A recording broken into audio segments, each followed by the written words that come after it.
E tem algumas questões, várias, mas eu queria começar com o seguinte ponto, voltando ao tema da felicidade, né? A maioria das vezes que eu vejo suas entrevistas, o senhor se define como um liberal, né? Enfim, e como, então, conciliar o liberalismo com a felicidade, né? Tem um livro do Vladimir Safatli, né, que é, eu vou até pegar o nome aqui, que é o Neoliberalismo como Gestão do Sofrimento Psíquico. Então, as empresas estão cada vez mais exigindo jornadas de trabalho com sofrimento, cansativas. Como que o senhor enxerga a felicidade em tempos de neoliberalismo? Olha, eu não vinculo felicidade a nenhum projeto político. Nem neoliberalismo, nem liberalismo, nem socialismo, nem comunismo. Eu nunca vinculo essa questão, que é bastante complicada em filosofia, que é a felicidade, com nenhuma forma política. Então, para mim, não é nenhum problema. Eu não tenho nenhuma dúvida que o liberalismo produz sofrimento nas empresas. Nenhuma dúvida. Eu não tenho nenhuma dúvida que o capitalismo é extremamente violento. Quando eu digo que eu sou liberal, que, na realidade, entre as teorias que existem aí de mundo, eu me aproximo mais da posição liberal, eu penso principalmente em liberais como A. G. Berlin. Quer dizer, o A. G. Berlin é aquele liberal que entende que é melhor você não exigir muito que os outros pensem igual a você, porque na realidade os valores são incomensuráveis. Inclusive os bens são incomensuráveis, né? Como o Berlin mostra muito bem, aquele conjunto de valores de Roma nunca daria certo dentro do cristianismo. E vice-versa. Na Roma Antiga, claro. Então, para mim, não é um problema. A questão que o Safatli coloca, que de fato neoliberalismo, liberalismo causa sofrimento nas empresas, é um fato. Para mim, isso eu não acho que está errado. Entendeu? Então, a questão é entender, por exemplo, o homem, que a teoria liberal clássica, seja do Locke, né? Imagina um racional, ou mesmo que a economia liberal pensa, que faz escolhas. Eu não acredito que o homem seja tão racional assim. Então, o homem da utopia liberal, para mim, não existe. Aliás, não existe homem de utopia nenhuma. É claro que as pessoas sofrem, muitas pessoas sofrem em empresa. Principalmente hoje em dia, com o fato de que o marketing tomou a narrativa da realidade para ele. Então, a mentira é generalizada. Eu acho que nunca se mentiu tanto no mundo, né? As pessoas também foram profundamente infelizes no regime soviético, né? Profundamente infelizes em todo tipo de sistema político que já existiu. Entendeu? Então, para mim, não é um problema isso. E a política não seria um antídoto contra o mal-estar da civilização? Eu não acredito. Eu acho que a política é necessária,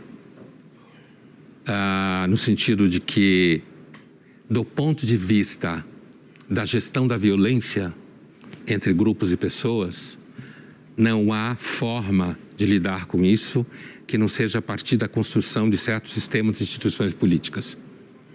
Então, eu fui anarquista quando era moleque. Nenhuma pessoa adulta consegue permanecer anarquista, né?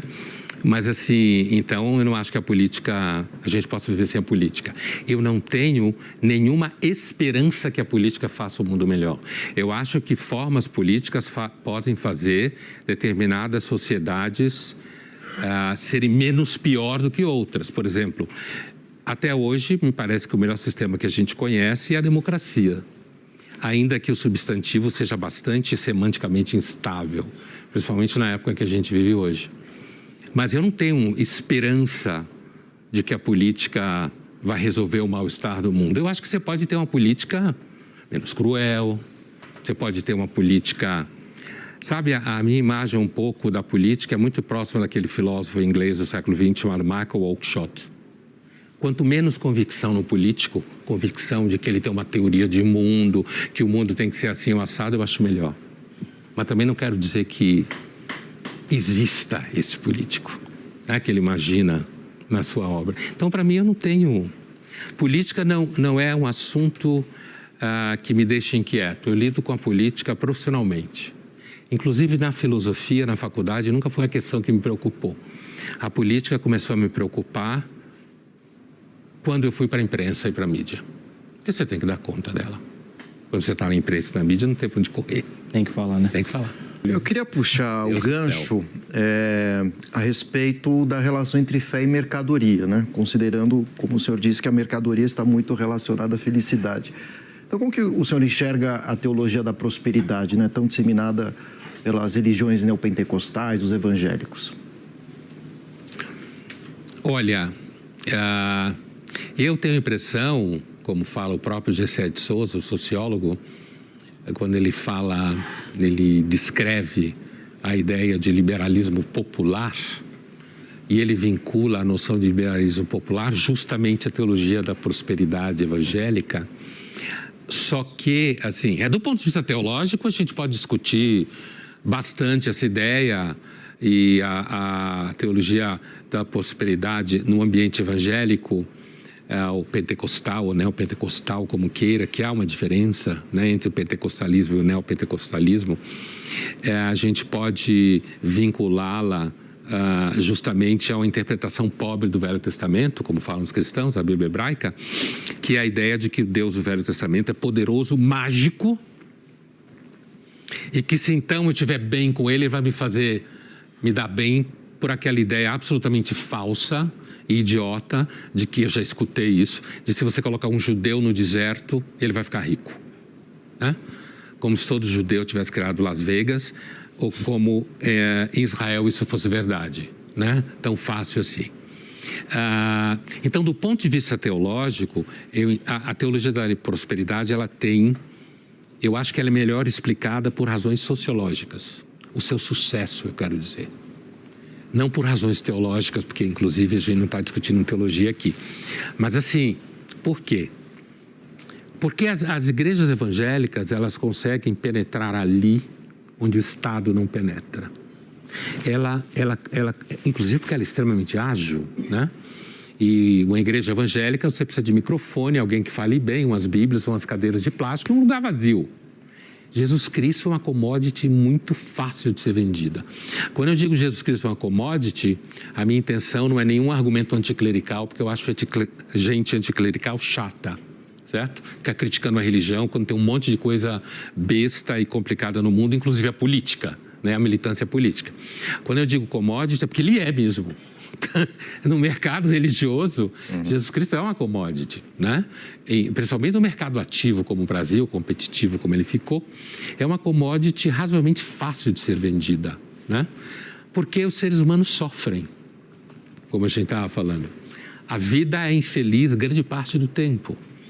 E o processo da vida é basicamente ir em direção a algo indesejável, como doença, envelhecimento, morte, não só a sua, como a dos seres amados com quem você vive.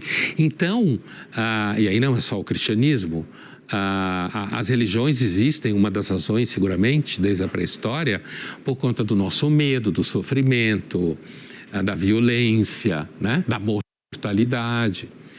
Então, Jesus Cristo é a nossa commodity, digamos assim, dentro da nossa cultura principal.